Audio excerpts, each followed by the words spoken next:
औरैया में शुक्रवार देर शाम फफूंद कस्बे से ट्यूशन पढ़कर अपने गांव जा रही एक किशोरी जुआ के सेंगर नदी पुल से नदी में कूद गई। सहेली ने परिजनों को जानकारी दी। मौके पर परिजन भी पहुंच गए। ग्रामीणों की सूचना पर पुलिस भी जा पहुंची। फायर कर्मियों की मदद से किशोरी की नदी में तलाश की, लेकिन नदी में बढ़ा पानी और अंधेरा होने से उसका पता नहीं चल पाया।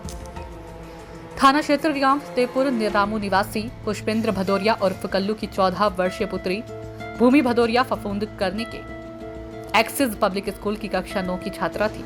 वो स्कूल के बाद कस्बे में ही कोचिंग भी पढ़ती थी। शुक्रवार को भी पढ़ने के बाद वह अपनी सहेली पारुल के साथ साइकिल से फफूंद से गांव जा रही थी।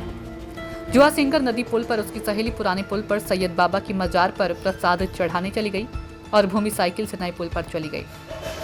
पुल पर पहुंचते ही उसने साइकिल खड़ी करके उस पर अपना स्कूल बैग भी रख दिया और पुल की रेलिंग पर चढ़कर नदी में कूद गई। किशोरी को कूदता देख राहगीर चिल्लाए, लेकिन जब तक वह गहरे पानी में समा गई थी। सहेली ने परिजनों को जानकारी दी। मौके पर तमाम ग्रामीणों के साथ परिजन भी पहुंच गए। थाना अध्यक्ष गंगादास गौतम भी फोर्स के साथ जा पहुंचे। गांव के तैराक लड़कों को नदी में उतारा, जिन्होंने किशोरी की तलाश की, लेकिन नदी में पानी बहुत होने से किशोरी का पता नहीं चला।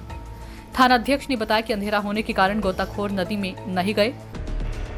फफूंद थाना क्षेत्र के जुआपुर सेंगर नदी में 10वीं में पढ़ने वाली छात्रा उम्र लगभग 15 वर्ष के कूदकर आत्महत्या करने के संबंध में अवगत कराना है कि दिनांक 4 अक्टूबर 2024 की सायंकाल 6 बजे के आसपास कक्षा 10 में पढ़ने वाली छात्रा संदिग्ध परिस्थितियों में सेंगर नदी में कूद गई थी। एसडीआरएफ व स्थानीय पुलिस के सहयोग से आज दिनांक 5 अक्टूबर को मृत छात्रा का शव बरामद कर पोस्टमार्टम की कार्रवाई कराई जा चुकी है। पीएम रिपोर्ट के अनुसार छात्रा की मृत्यु पानी में डूबने से हुई है। प्रारंभिक जानकारी से मृत छात्रा की सहपाठी छात्रा ने बताया कि मृत छात्रा उसकी बेस्ट फ्रेंड थी। दोनों एक साथ एक्सिस पब्लिक कॉलेज फफूंद में 10वीं में पढ़ती थी। 4 अक्टूबर को दोनों एक साथ ट्यूशन पढ़कर आ रही थी कि मृत छात्रा ने अपनी साइकिल खड़ा करके नदी में कूद गई थी। साथ ही छात्रा द्वारा बताया गया कि किसी के द्वारा परेशान नहीं किया गया है। लिखित या मौखिक पुलिस में कोई शिकायत नहीं है। छात्रा की आत्महत्या के कारणों की गहराई छानबीन की जा रही है।